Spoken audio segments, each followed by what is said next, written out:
Hello guys. आज हम लोग नया चैप्टर स्टार्ट कर रहे हैं केमिस्ट्री में। बहुत बढ़िया चैप्टर है। चैप्टर का नाम है कार्बन। बेटा मार्केट में ना इस चैप्टर के नाम पे बहुत हवा उड़ी हुई है कि चैप्टर बहुत डिफिकल्ट है, चैप्टर ऐसा है, चैप्टर वैसा है। बेटा ऐसा बिल्कुल नहीं है। 10th स्टैंडर्ड का एटलीस्ट आप लोगों को इतना डिफिकल्टी नहीं होगा। अगर आप मुझसे मैथमेटिक्स पढ़ते हैं तो ये मैथमेटिकल चैप्टर जैसा ही है। स्टार्टिंग में ही थोड़ा आगे जब नॉमेनक्लेचर मतलब नाम वगैरह देने का आएगी बारी, तो आपको मैथमेटिकल लगेगा, तो आपको इतना इशू नहीं आएगा। और अगर आप मुझसे मैथमेटिक्स नहीं भी पढ़ते हैं, कहीं पे भी पढ़ते हो, आपको बेसिक चीज़ें अगर समझती हो मैथमेटिक्स की, तो ये आपके लिए बहुत ईजी हो जाएगा। जैसे हम लोग जैसे क्वाड्रिलेटरल में नाम देते थे ना, पॉलीगॉन से, सॉरी क्या, ट्राइंगल, क्वाड्रिलेटरल, पेंटागन, वैसे ही यहाँ पे नॉमेनक्लेचर अपन लोग करने वाले। बहुत सिंपल सा है, अब बिल्कुल टेंशन मत लीजिए। सिर्फ इस चैप्टर में ज़रूरी क्या है बेटा, आपको जितना पढ़ाया जा रहा है उसके नोट्स अच्छे से पढ़ लो। मतलब इस चैप्टर को भी आपको नोट्स के थ्रू ही पढ़ाया जाएगा। नोट्स बहुत अच्छे से, बहुत मेहनत करके बनाए गए। ये अगर आप एनसीईआरटी को ही पढ़ोगे, ठीक है, एनसीईआरटी ऑब्वियसली वहीं से हम बनाते हैं नोट्स, पर उसकी लैंग्वेज में आपको इशू आ सकता है। तो चलो ये चैप्टर को हम स्टार्ट करते हैं। पहले मैं आपको बता दूं, इस पार्ट ऑफ केमिस्ट्री जिसमें हम कार्बन पढ़ते हैं, इससे बोला जाता है ऑर्गेनिक केमिस्ट्री। अगर आप 11th-12th में साइंस लेते हैं और केमिस्ट्री पार्ट लेते हैं, तो बेटा केमिस्ट्री में ऑर्गेनिक केमिस्ट्री इटसेल्फ बहुत हाई वेटेज का रहता है। इसलिए प्लीज़ इस चैप्टर पे सीरियसली ध्यान दीजिएगा। अगर आप आगे साइंस लेने वाले हैं तो, नहीं लेने वाले हैं अगर साइंस, तो भी 10th में तो मार्क्स अपने को लेने ही है। तो चलिए, कार्बन। बेटा कार्बन को स्टार्ट करने के पहले ना अपन थोड़ा सा पहले मेटल से नॉन मेटल से थोड़ा सा रिविजन ले लेते हैं। किस पार्ट का? बेटा वो याद है अपन बॉन्ड सीखे थे एक तरीके के, कुछ आयनिक बॉन्ड्स। बेटा वो आयनिक बॉन्ड्स क्या होते थे याद है ना? वो होते थे बाय एक्सचेंज ऑफ इलेक्ट्रॉन्स। मतलब मेटल अपना इलेक्ट्रॉन देता था और नॉन मेटल इलेक्ट्रॉन लेता था। कोई भी एग्जांपल समझो, MgCl2 वाला एक बार के लिए देख लेते हैं। याद है आपको MgCl2 में क्या था? मैग्नीशियम अपने 2 इलेक्ट्रॉन्स लूज करता था, तो ये Mg2+ और 2 इलेक्ट्रॉन बनता था। क्लोरीन जो कि 287 था, ये अपना ऑक्टेट मतलब लास्ट शेल, सॉरी अपने लास्ट शेल में ऑक्टेट करने के लिए एक इलेक्ट्रॉन ले लेता था, तो Cl माइनस हो जाता 288। ये याद है ना आप लोगों को? फिर अपन ऐसा बनाते हैं स्ट्रक्चर, ये Mg, 2 इलेक्ट्रॉन थे लास्ट शेल में। क्लोरीन उसके पास में 1 2 3 4 5 6 7 7 इलेक्ट्रॉन्स थे, तो एक यहाँ पे दिया, एक और क्लोरीन आया 1 2 3 4 5 6 7 वाला, उसने एक अपना यहाँ दे दिया। तो बेसिकली Mg ने अपने 2 इलेक्ट्रॉन्स दे दिए, तो Mg2+ बनता था। क्लोरीन 1 2 3 4 5 6 7 और एक इलेक्ट्रॉन आ गया। एक इलेक्ट्रॉन लिया उसने, इसलिए एक नेगेटिव चार्ज बना, ऐसे 2 थे, तो अपना ऐसा बनता था। ये क्या था? एक्सचेंज ऑफ इलेक्ट्रॉन से था, मतलब मेटल और नॉन मेटल के बीच में बनता था। मेटल अपना इलेक्ट्रॉन देता था, नॉन मेटल इलेक्ट्रॉन ले लेता था। ये बेसिक चीज़ याद है अपने को। अब बेटा देखो, ये तो अपने एक मेटल और नॉन मेटल के बीच में हुआ, बट यही बेटा जब मेरे 2 नॉन मेटल्स आ जाते हैं तब क्या होता है? बेटा जब 2 नॉन मेटल्स आ जाते हैं ना, तब आप एक्सचेंज नहीं कर पाते हो, तब आपको करना पड़ता है शेयरिंग। क्या करते हैं हम लोग तब? हम करते हैं शेयरिंग। तो मतलब क्या हो गया, चलो आपको समझाता हूँ मैं। पहले हाइड्रोजन गैस H2 देखते हैं। देखो हाइड्रोजन अपना मेटल जैसा भी एक्ट कर सकता है, नॉन मेटल जैसा भी एक्ट कर सकता है। मतलब अगर अपना इलेक्ट्रॉन लूज करता है तो मेटल बनता है, गेन करता है तो नॉन मेटल बनता है, ये आपको पता है ना। चलिए बेटा पहले हाइड्रोजन की बात करते हैं। बेटा इसका एटॉमिक नंबर क्या है? एटॉमिक नंबर है मेरा 1, तो इलेक्ट्रॉनिक डिस्ट्रीब्यूशन भी 1 रहेगा। या तो इसको अपना एक इलेक्ट्रॉन देना या एक इलेक्ट्रॉन लेने वाली बात होती है, बट ये जब H2 बनाता है ना, तब ये लेन देन से नहीं बनाता है, तब ये बनाता है शेयरिंग से। तो शेयरिंग का मतलब क्या होता है समझाता हूँ मैं आपको। ये देखिए, हाइड्रोजन एक है, इसका खुद का एक इलेक्ट्रॉन था। एक और हाइड्रोजन आया, उसके पास भी खुद का एक इलेक्ट्रॉन था। अब देखो बेटा, अगर मैं शेयरिंग कर रहा हूं, तो पहले शेयरिंग का एक रूल समझ लो। अगर ये हाइड्रोजन बोल रहा है मैं एक शेयर करने के लिए रेडी हूं, तो कंपल्सरीली इसको भी एक ही शेयर करना पड़ेगा।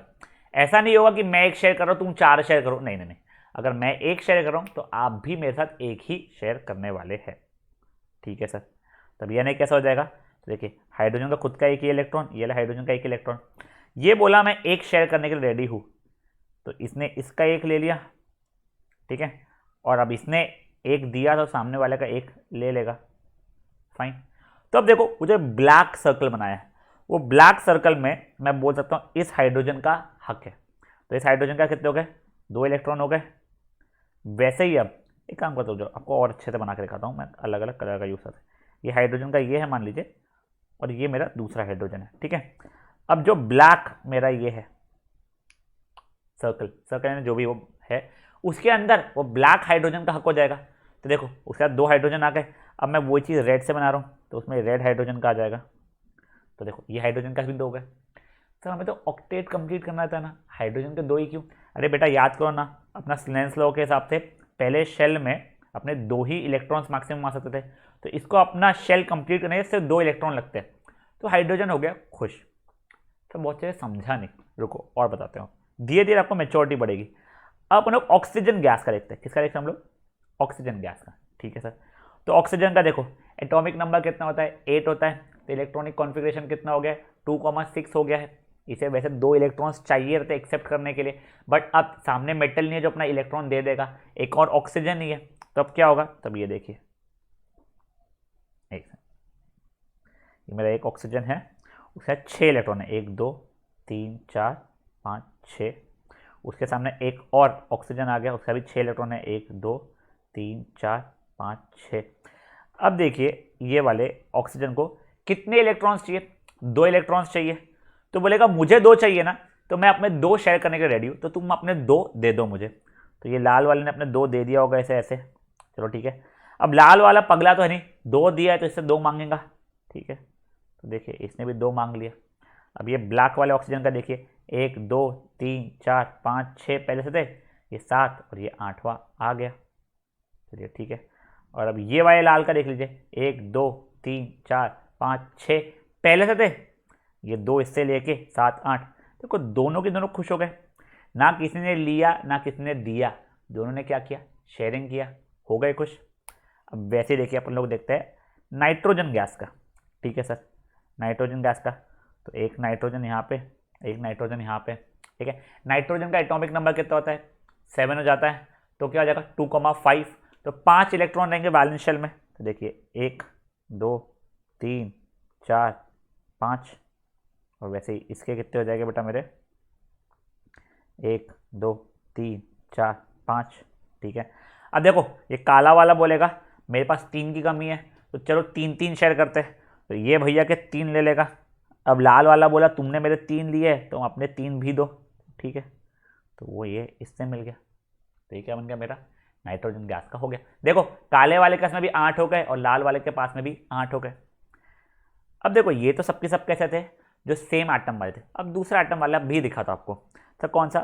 अमोनिया गैस समझ लो, NH3, ठीक है। देखो अभी एक नाइट्रोजन है, ठीक है, ये एक हाइड्रोजन, ये एक हाइड्रोजन, ये एक और हाइड्रोजन, ठीक है। इस में कितने थे? 1 2 3 4 5, हाइड्रोजन का इसमें एक, ये हाइड्रोजन का इसमें एक, ये हाइड्रोजन का इसमें एक था, ठीक है। अब देखो पहले अपन हाइड्रोजन के रिस्पेक्ट में देखना शुरू करते हैं, तो जो इसको भी मैं अलग अलग कलर से यूज़ करता हूँ, एक संग गाइस। हाइड्रोजन बेटा आप डॉट बनाओ या क्रॉस बनाओ कोई फर्क पड़ता नहीं है। अब चलो यहाँ पे इसको मैं डॉट बनाना शुरू कर लेता हूँ,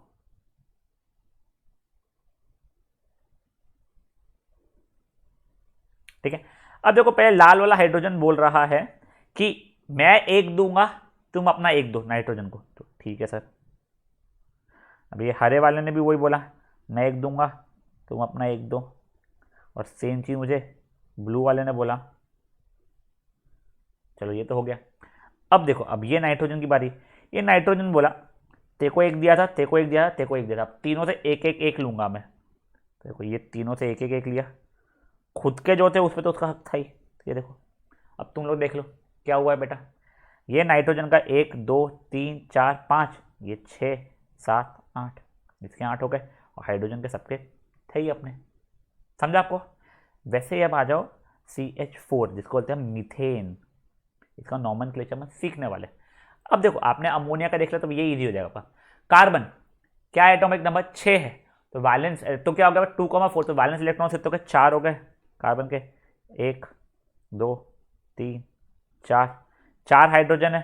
देखो एक ये हाइड्रोजन में भी, दूसरा में भी, ये वाला हाइड्रोजन, तीसरा ये वाला हाइड्रोजन, एक ब्लैक ही हाइड्रोजन और ले लेता हूँ मैं, ठीक है। अब देखो हाइड्रोजन ने किया तो बोला सर आप 1 दो, मैं 1 दूंगा वाला, चलो ठीक है। अब ये वाले रेड वाले का भी देखिए, ग्रीन वाले का देखिए, और अपने ब्लू वाले का देख लीजिए, चलो ठीक है। अब कार्बन बोला सबको एक एक एक दिया है तो सबसे एक एक एक लूंगा मैं, फाइन, सबसे उसने एक एक एक ले लिया, हो गया। कार्बन का देख लो 8 हो गए, कार्बन खुश हो गए, बच्चे भी खुश हो गए। चलो मैं थोड़ा सा ना आप लोगों को एक कॉम्प्लिकेटेड वाला बता रहा हूँ, वैसे अपन आगे देखते हैं, बट चल देख लो आप लोग। तो कौन सा, C2H6 इथेन, ठीक है। ये वैसे अपन आगे देखने वाले हैं सब चीज़ें, बट अभी आप लोगों को थोड़ा सा बताने के लिए बता रहा हूँ, ठीक है। इथेन सर 2 कार्बन है, चलो ठीक है सर, एक ये है और एक ये है कार्बन, 6 हाइड्रोजन है। देखो अभी आपको शायद से एकदम से क्लिक ना हो, आप लोगों को स्ट्रक्चर जस्ट बता देता हूँ। देखो ये ऐसा रहेगा, ठीक है। अब मैं मल्टीपल कलर नहीं कर रहा हूँ, डायरेक्टली ऐसा कर रहा हूँ। देखो ये कार्बन का कितना, 1 2 3 4 है। ये कार्बन का इसमें भी कितना, 1 2 3 4 है। हाइड्रोजन का इसमें अपने अपने एक एक एक एक है। चलो ठीक है, पहले अपने हाइड्रोजन को सेटिस्फाई कर लेते हैं। देखो ये हाइड्रोजन हो गया, ये हाइड्रोजन हो गया, ये हाइड्रोजन का हो गया, ये हाइड्रोजन का हो गया, ये हाइड्रोजन का हो गया, ये वाले हाइड्रोजन का हो गया। अब एक एक कार्बन को करते हैं। बेटा मैं इस कार्बन की बात कर रहा हूँ पहले। देखो कार्बन का कितना जगह, ये 1 2, वो हाइड्रोजन को जैसे एक लेगा ना, 2 हो गए, 3 4 5 6 और ये खुद का 7, ये वाला हाइड्रोजन का इसमें, ठीक है सर। अब ये वाले का भी देखिए 1 2 3 4 5 6 खुद का 7। सर अब क्या, अब देखो स्मार्टली ये लोग क्या करते हैं, 7 7 है ना, ये देखो इसके हाथ में ये 7 थे, तो ये वो वाले कार्बन का आवाज देकर बोलता है तू अपना एक दे दे भाई। चलो ठीक है, ये उसने दे दिया, तब ये भी उससे एक ले लेगा। देखो ये तो खुद के तो हाइड्रोजन का तो शेयर का तो वो है, ये कार्बन का हाइड्रोजन में उठा लेना ऐसे कि ये भी दे दे भाई, नहीं नहीं, ये देखो ये आया, ये आया, और यहाँ से कार्बन से एक, कार्बन को एक दिया तो कार्बन का एक ही लिया। अब गिनो आप लोग, ये देखो बेटा, ये वाले कार्बन के 1 2 3 4 5 6 7 8 हो गए, और वैसे ये जहाँ पे ब्लू का बना है वहाँ पे 1 2 3 4 5 6 7 8 हो गए। समझा आपको ये वाला भी, पक्का श्योर। अब गाइस देखो ये नोट्स में आपको ये वाला नहीं है, आपको NH3 वाला नहीं दिखने वाला है, मैं सिर्फ आपको पहले दिखा रहा हूँ, समझा रहा हूँ होता क्या है, फिर आपको प्रैक्टिस करने का टाइम दूंगा बेटा मैं, ठीक है। अब एक और जो है बेटा S सल्फर, याद है एटॉमिसिटी हमने लास्ट ईयर पढ़े हुए उसका S8, बेटा इसका स्ट्रक्चर देखते हैं, ठीक है। देखिए सल्फर का स्ट्रक्चर वैसे आपके नोट्स में ना ये ऐसा दिया हुआ है आप लोगों को, ठीक है। वैसे इसका जो रियल स्ट्रक्चर होता है क्राउन लाइक स्ट्रक्चर होता है, बट अगर आपको जो ये ऐसा बनाया हुआ है वो बनाओगे तो भी चल जाएगा। सल्फर का एटॉमिक नंबर कितना होता है बेटा, सल्फर का एटॉमिक नंबर होता है 16, मतलब हो जाएगा 286, मतलब वैलेंस इलेक्ट्रॉन हो जाएंगे 6 हो जाएंगे। टोटल मिला के कितने हैं, सल्फर 8 है, तो मुझे 8 सल्फर बनाने हैं। देखिए 1 सल्फर 2 सल्फर 3 4 5, इसमें क्या 1 सल्फर 2 सल्फर 3 4 5 6 7 8, ठीक है। अब सब सल्फर के अपने अपने 8 8 बना लेते हैं, 1 2 3 4, 8 8 नहीं, 6 6 बनाना है, 5 6 6 वैलेंस इलेक्ट्रॉन्स है ना अपने, ठीक है। 1 2 3 4 5 6, 1 2 3 4 5 6, 1 2 3 4 5 6, 1 2 3 4 5 6, 1 2 3 4 6, 1 2 3 4 5 6, 1 2 3 4 5 6, सबके बना लिया मैंने। अब देखो ये लोग क्या करने वाले हैं, ये चीज़ आप प्लीज समझिए। सब सल्फर अपना अपना एक एक सल्फर, एक इलेक्ट्रॉन यहाँ वाले सल्फर को, एक इलेक्ट्रॉन नीचे वाले सल्फर को, तो मतलब क्या, तो इस सल्फर के रिस्पेक्ट में देखो ये इससे एक लेगा और इससे भी एक लेगा, ठीक है।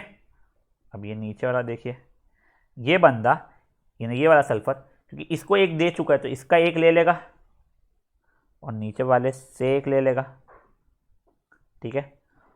अब मे बी ये वाला देखिए इसके लिए, अब ये ऊपर वाले को एक दे चुका है तो ऊपर वाले से एक लेगा, नीचे वाले का भी एक ले लेगा, चलो ठीक है। अब ये वाले सल्फर का देख लिए, इसने यहाँ पे एक दिया तो यहाँ से एक लिया और यहाँ से भी एक ले लिया है, ठीक है। अब सर ये वाले सल्फर का देखते हैं, इसने यहाँ पे एक दिया तो यहाँ से एक लिया, यहाँ पे एक और ये कर लिया, चलो ठीक है। अब ये वाले सल्फर का देखिए, अच्छा ये वाले सल्फर का देखिए पहले, सॉरी ये तो हो गया, सॉरी हाँ ये वाले सल्फर का नहीं हुआ सर, ये हाँ तो देखिए अब इसका क्या होगा, ये यहाँ से एक और यहाँ से भी एक, चलो ठीक है। अब हमारा ये वाला सल्फर जो बच रहा है, ये वाला सल्फर अब हमारा नीचे से एक और यहाँ से भी एक, ये समझा। और अब ये आखिरी सल्फर, ये क्या है, यहाँ पे भी एक दे चुका है, यहाँ पे भी एक दे चुका है, तो दोनों से एक एक लेगा। यहाँ से एक लिया मे भी, और ये यहाँ से भी एक लिया। अब देखो गाइस, इसमें आप लोग सब सल्फर का पॉज करके एक बार काउंट करो, किस सल्फर के में कितने हुए। देखो हर सल्फर के में आपके 8 थे। चलो ग्रेट। तो गाइस ये देखो, पहले तो मैं आपको समझाया, अब मैं आपको टास्क दे रहा हूँ। क्या सर? ये बनाओ आप प्लीज़। पहले ये तीनों कौन से H2 O2 N2, वैसे एक चीज़ बता दो आप लोगों को। देखो यहाँ पे ना हाइड्रोजन में एक एक ही इलेक्ट्रॉन की शेयरिंग हुई है, तो दोनों हाइड्रोजन के बीच में सिंगल बॉन्ड होता है। यहाँ पे दोनों ऑक्सीजन के बीच में दो दो इलेक्ट्रॉन की शेयरिंग हुई है, दोनों ऑक्सीजन के बीच में डबल बॉन्ड होता है। यहाँ पे नाइट्रोजन के तीन तीन इलेक्ट्रॉन की शेयरिंग हुई है, इसलिए नाइट्रोजन के बीच में ट्रिपल बॉन्ड आता है। वैसा मैं नीचे वालों में भी बताऊंगा आप लोगों को, बट पहले आप ये पॉज करके आप खुद बनाइए बेटा। और देखिए बनाना जरूरी है आप लोगों को, तो ताकि प्रैक्टिस हो। नहीं बनाओगे तो बहुत इशू आएंगे। चलिए ये बात तो हो गया। अब देखिए NH3 के केस में ये N एक था, उसने एक सिंगल हाइड्रोजन का शेयर किया था, सिंगल बॉन्ड। यहाँ पे भी एक और हाइड्रोजन का एक सिंगल किया था, एक और हाइड्रोजन का मैं ऐसा सिंगल किया था। ठीक है, चलो ये वाला NH3 भी ट्राई कर लो अब आप लोग।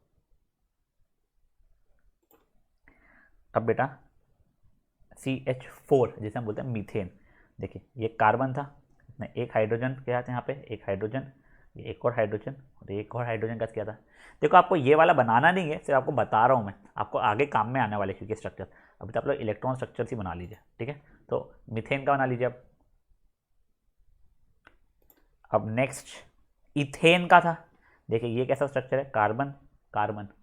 ठीक है, ये देखिए ये इन्होंने एक एक शेयर किया था, इस कार्बन में 3 हाइड्रोजन का एक एक शेयर किया था, इसने भी 3 का एक एक शेयर किया था।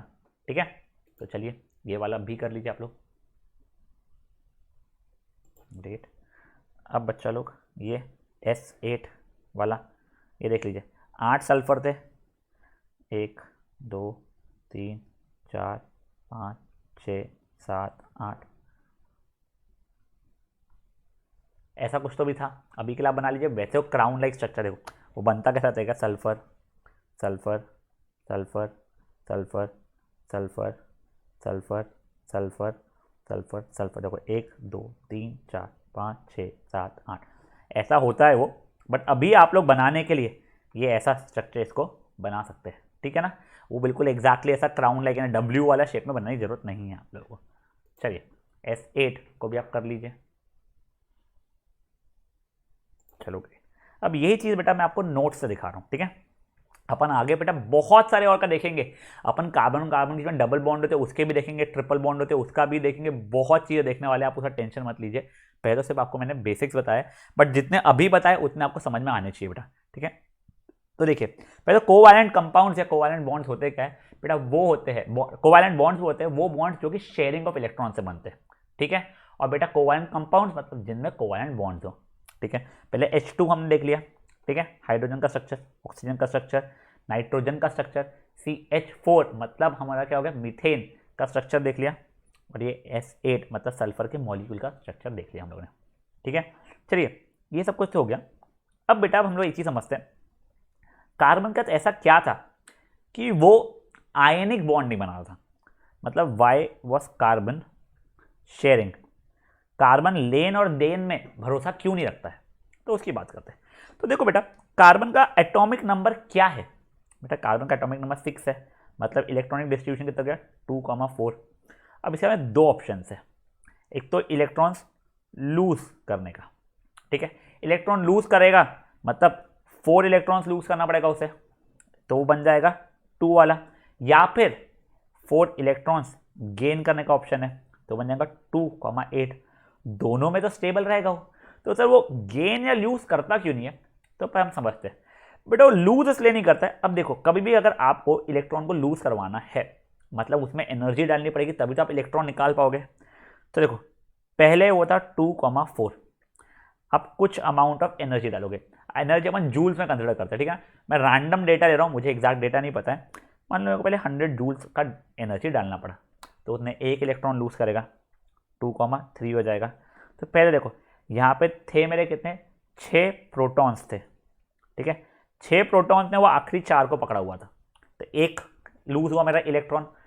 अब देखो अभी भी मेरे पास 6 प्रोटॉन्स है, अब वो 6 प्रोटॉन ने 3 इलेक्ट्रॉन को पकड़ा है, तो अब और ज़्यादा ताकत से, कंपेरेटिवली ज़्यादा ताकत से पकड़ा होगा, तब आपको एक और निकालना है, तो आपको और ज़्यादा अमाउंट ऑफ एनर्जी देनी पड़ेगी वो एक और निकालने के लिए।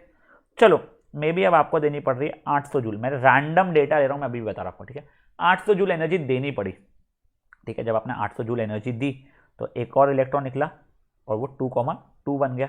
अब देखो अब क्या सीन है बेटा, अभी भी 6 प्रोटॉन्स है बेटा, वो 6 प्रोटॉन्स ने ये आखिरी 2 वालों को पकड़ा हुआ है।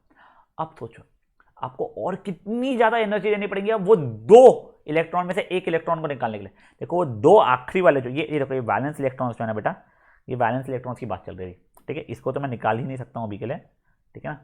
मैं वैलेंस पहले 4 थे जो, उस पर 6 लोगों ने पकड़ा हुआ था, अपना चार्ज अपोजिट चार्ज होने के कारण वो लगाए थे फोर्स, वैसे ये 3 थे उस पर भी ये 6 ने लगाया था। अब सोचिए 2 है उस पर भी ये 6 लगाए, कितनी ज़्यादा होगी।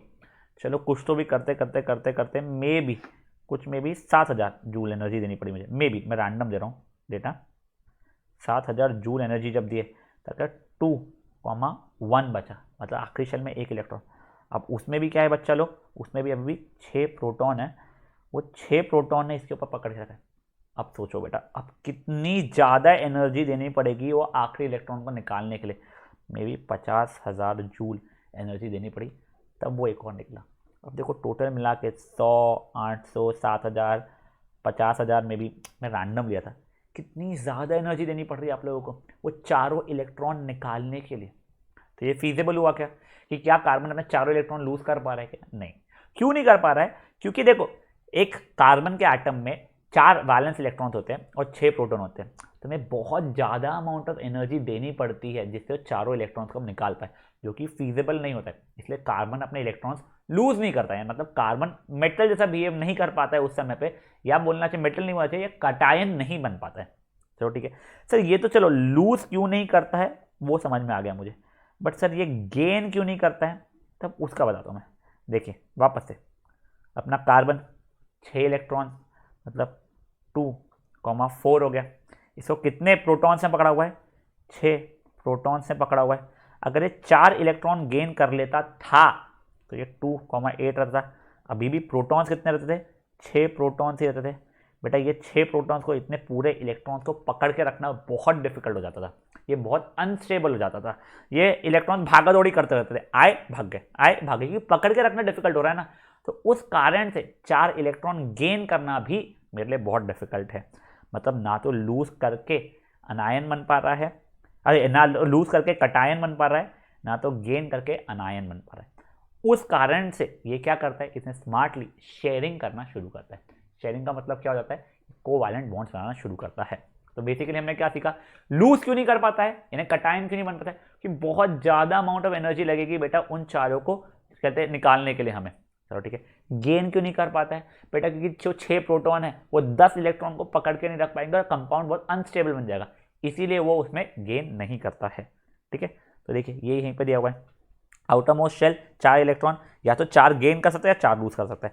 अगर गेन कर रहा है तो 6 प्रोटॉन और 10 इलेक्ट्रॉन हो जाएंगे, प्रोटॉन को 10 इलेक्ट्रॉन को पकड़ के रखना बहुत डिफिकल्ट हो जाएगा। अगर लूज कर रहा है तो बहुत ज़्यादा एनर्जी लगेगी वो 4 इलेक्ट्रॉन्स को निकालने के, 6 ही प्रोटॉन्स है और वो इतने से इलेक्ट्रॉन है उसको बहुत टाइटली पकड़ा हुआ रहेगा। इस कारण से हमारे जो रहते हैं वो कैसे बन जाते हैं, कोवैलेंट बॉन्ड्स बनना शुरू होते हैं। चलो ठीक है, याद है हमने आयनिक बॉन्ड्स में प्रॉपर्टीज पढ़ी थी उसकी, वैसे कोवैलेंट बॉन्ड्स की भी प्रॉपर्टीज पढ़ते हैं। तो देखिए तो बॉन्ड स्ट्रक्चर बेटा जब ये इंट्रा मॉलिक्यूलर बॉन्ड बनाता है, इंट्रा मॉलिक्यूलर मतलब क्या हो जाता है बेटा, जब सेम एटम्स के बीच में आता है, मतलब हाइड्रोजन और हाइड्रोजन था, या नाइट्रोजन और नाइट्रोजन था, या ऑक्सीजन और ऑक्सीजन था, ऐसे जब सेम वाले बनाता है तो उसका बॉन्ड स्ट्रेंथ बहुत हाई होता है। और यही जब वो अलग अलग वाले बनाता है, फॉर एग्जाम्पल क्या हो गया सर, ये NH, देखो नाइट्रोजन ने अलग अलग एटम के साथ बनाया है, तो बेटा कंपेरेटिवली लो रहता है इसका बॉन्ड स्ट्रेंथ, ऐसा नहीं कि बहुत लो रहता है बट कंपेरेटिवली लो रहता है। ठीक है, अब बेटा देखो वहाँ पे जब अपने आयनिक बॉन्ड था तो उसमें एक्सचेंज ऑफ आयन से हुआ तो चार्जेस थे, चार्जेस का फोर्स ऑफ अट्रैक्शन बहुत स्ट्रॉन्ग था। यहाँ पे इतना स्ट्रॉन्ग फोर्स ऑफ अट्रैक्शन नहीं है, उसी कारण से बेटा मेरी मेल्टिंग पॉइंट और बॉइलिंग पॉइंट कंपेरेटिवली लो है। चलो ठीक है। और इलेक्ट्रिकल कंडक्टिविटी, बेटा याद है अपने को इलेक्ट्रिकल कंडक्टिविटी अपने फिजिक्स में भी पढ़ा है, इलेक्ट्रॉन्स का फ्लो होना जरूरी रहता है उसमें। अब देखो यहाँ पे तो एक्सचेंज ऑफ आयन्स हुआ नहीं कि चार्जेस आ जाएंगे, यहाँ पे शेयरिंग हुआ है मेरा। अब शेयरिंग हुआ तो इलेक्ट्रिकली न्यूट्रल जैसे ही चल रहा है अभी भी देखा जाए तो वो, तो इसलिए ये इलेक्ट्रिक कंडक्टिव बहुत पुअर होता है, मतलब ये इलेक्ट्रिक कंडक्ट नहीं कर पाता है। चलो ठीक है, ये बेसिक प्रॉपर्टीज हो गई हमारी। अब बेटा हम लोग डिफरेंस पढ़ लेते हैं। डिफरेंस होता है आयनिक बॉन्ड्स और कोवैलेंट बॉन्ड का, तो बहुत सिंपल सा है। आयनिक बॉन्ड का डेफिनेशन हो गया, it is form by transfer of electrons. कहाँ होता है? बिटवीन एक मेटल और नॉन मेटल जैसे होता है, मेटल लूज करता है, नॉन मेटल गेन करता है। कोवैलेंट बॉन्ड क्या होता है? ये शेयरिंग के कारण होता है और मुझे दो नॉन मेटल्स के बीच में बनता है। ठीक है, आयनिक बॉन्ड्स का मेल्टिंग एंड बॉइलिंग पॉइंट बहुत हाई होता है, कोवैलेंट बॉन्ड्स का melting and boiling point comparatively lower हो जाता है, वैसे बहुत ज़्यादा लोअर रहता है उसके सामने पे। नेक्स्ट बेटा, ये आयनिक बॉन्ड मोस्टली अपने इलेक्ट्रिकली कंडक्टिव रहते हैं मोल्टन एंड एक्वस स्टेट में, वहीं कोवैलेंट बॉन्ड्स मोस्टली हमारे कहते नॉन कंडक्टिव रहते हैं। ठीक है, चलो फाइन। आपको वैसे और बता देता हूँ, ये आपने को लिखोगे नहीं तो भी चल जाएगा। यहाँ पे फोर्स ऑफ अट्रैक्शन जो रहता है बहुत स्ट्रॉन्ग रहता है, यहाँ पे कंपेरेटिवली वीक रहता है। आयनिक बॉन्ड्स वाले कंपाउंड्स मेजरली, हमेशा नहीं, मेजरली आपको सॉलिड स्टेट में मिलेंगे, ये आपको तीनों स्टेट पर ज़्यादातर लिक्विड और गैसेस में मिलते हैं। बट ठीक है, आपको जितने यहाँ पे मैंने नोट्स में दिया है आप उतने भी करोगे तो it would be more than sufficient. ठीक है, तो गाइस देखो यहाँ पे हम आज का टॉपिक खत्म करते हैं। नेक्स्ट दिन हम लोग एलोट्रोप्स पढ़ने वाले कार्बन का, और भी थोड़ी बहुत चीज़ें पढ़ने वाले, मस्त मस्त चीज़ें पढ़ने वाले। मैं आपको कल बताऊंगा कि हमारे आसपास में जितनी चीज़ें उसमें मेजॉरिटी चीज़ों में कार्बन है और उसका रीज़न क्या है। ठीक है, चलिए तो गाइस अभी आप लोगों को क्या है बेटा, ये जो दिए थे स्ट्रक्चर्स, ये प्लीज़ इतने स्ट्रक्चर्स ही एटलीस्ट आप प्रैक्टिस कर लीजिएगा। और थोड़ा सा एक्स्ट्रा अगर आपको करना है तो जो आपको एक NH3 बताया था मैंने, C2H6 बताया था, इसके सिवाय एक और अगर आपको करना है तो C3H8 को भी कर लेना। इसे बोलते हैं प्रोपेन, सब नाम लिखना सिखाऊंगा, आप टेंशन मत लो। ठीक है, चलिए बाय गाइस।